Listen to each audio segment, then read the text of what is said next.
नमस्कार, कोल्हापुरी मेजवानीमध्ये आपलं स्वागत आहे। आज आपण बनवत आहोत मिक्स डाळीचा ढोकळा। सगळ्या डाळी आणि तांदूळ घालून आपण ढोकळा बनवत आहोत। तर त्याच्यासाठी 4 वाटी जाडा तांदूळ घेतलेला आहे, 2 वाटी हरभऱ्याची डाळ घेतली आणि 1 वाटी उडदाची डाळ घेतलेली आहे। तर आता हे सगळ्या डाळी आणि तांदूळ आपण भिजत घालूया। स्वच्छ पाण्याने 2 ते 3 वेळा या गोष्टी आपल्याला धुवून घ्यायच्या आहेत। आता इथे स्वच्छ पाण्याने धुवून घेतल्यानंतर पुन्हा एकदा पाणी भरून आपल्याला हे 7 ते 8 तास भिजत घालायचं आहे। तर 7 ते 8 तास आपण छान असं हे भिजत घालूया। 7 ते 8 तास झालेले आहेत आणि तुम्ही पाहू शकताय डाळी आणि तांदूळ छान असं भिजलेलं आहे। जितकं छान भिजेल तितके आपले ढोकळे छान होतात। तर आता हे डाळ तांदूळ आपण मिक्सरच्या जारमध्ये बारीक करायला घेऊयात। सुरुवातीला पाणी न घालता हे बारीक करायचं आणि नंतर पुन्हा थोडंसं पाणी घालून आपल्याला हे छान अशी स्मूथ पेस्ट बनवून घ्यायची आहे।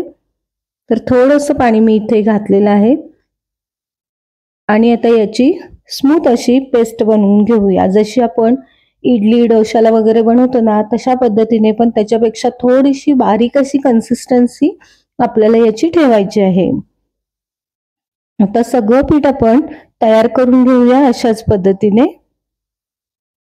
इथे सगळे डाळ तांदूळ जितकं आपण भिजवलं होतं ते सगळं मी इथे वाटून घेतलेलं आहे आणि मिक्सरच्या जारमध्ये थोडंसं पाणी घालून पुन्हा विसळून हे घातलेलं आहे, जेणेकरून थोडंसं पातळ होईल हे पीठ।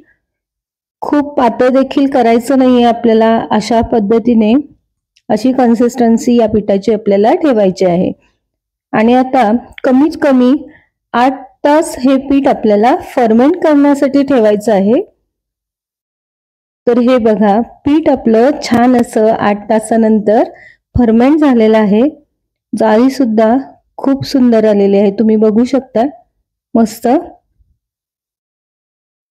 छान असं हे पीठ फर्मेंट झालेलं आहे। अशा पद्धतीने पीठ फर्मेंट झाल्यामुळे ढोकळा अतिशय स्पॉन्जी असा होतो।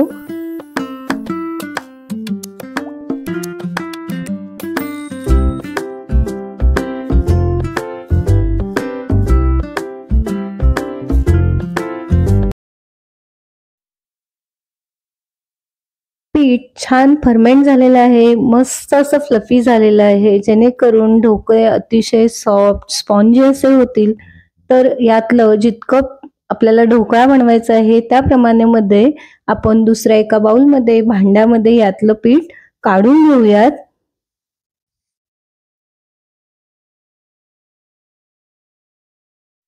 आता आपली सगळी तयारी झाली। इकडे ढोकळा वापरण्यासाठी कढईमध्ये पाणी ठेवलेलं आहे तापायला आणि त्याच्यामध्ये एक रिंग ठेवून दिलेली आहे। त्याचबरोबर इकडे पिठामध्ये आपण अर्धा चमचा साखर घातलेली आहे, आलं आणि मिरची चेचून घेतलेली आहे ती घातली, त्याचबरोबर अर्धा चमचा मीठ घालूया। आणि आता पुढची जी गोष्ट आपण घालणार आहोत ती म्हणजे हळद। तर ही हळद घालत असताना एक छोटीशी ट्रिक मी इथे वापरलेली आहे। तर त्यासाठी आपल्याला थोडंसं पाणी घ्यायचं आहे आणि त्याच्यामध्ये साधारणपणे पाव चमचा हळद घालून त्या पाण्यामध्ये मिक्स करायचे आणि हे मिश्रण आपण या पिठामध्ये ओतणार आहोत। ही ट्रिक वापरल्यामुळे आपण जो बनवलेला ढोकळा आहे तो लालसर पडणार नाही। बऱ्याचदा ढोकळा लालसर होतो, तर त्याच्यासाठी ही गोष्ट आपण नक्की वापरू शकतो। तर त्याचबरोबर 1 चमचा तेल ह्या पिठामध्ये मी घालत आहे।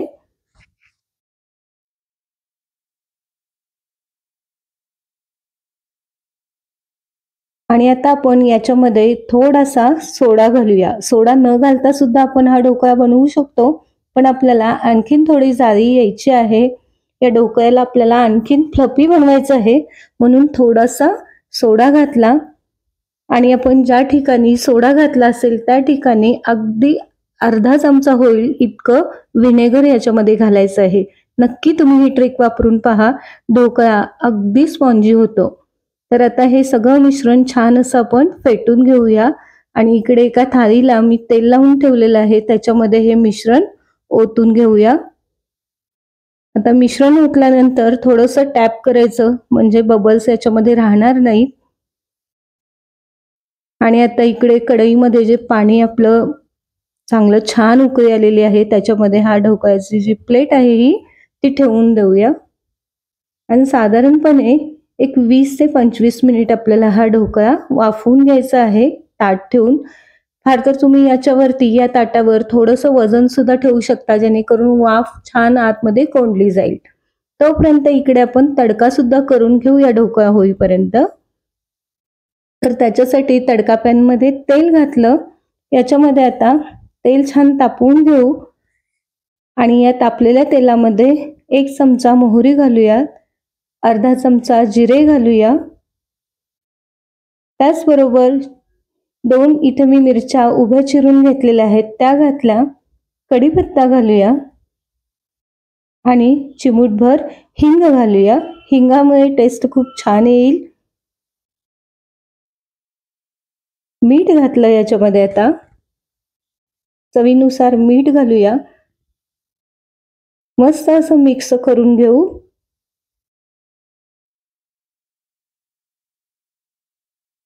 छान असं हे सगळ्या गोष्टी छान अशा भाजून घेऊया तेलामध्ये, मस्त परतून तळून घेऊया.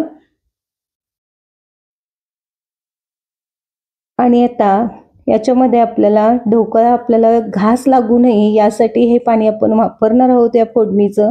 तर त्यासाठी याच्यामध्ये साधारणपणे अर्धी वाटी ते पाऊण वाटी पाणी घातलेलं आहे मी फोडणीमध्येच.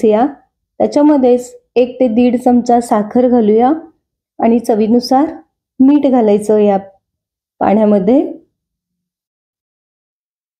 असं पाणी वापरल्यामुळे ढोकळा अतिशय छान वाटतो. तर इकडे बघूया ढोकळा आपला तयार झालेला आहे का. छान असा ढोकळा तयार झालेला आहे. तर चेक करण्यासाठी आपण इथे टूथपिक वापरूया आणि टूथपिक घालून चेक झालेला आहे का ते पाहूया.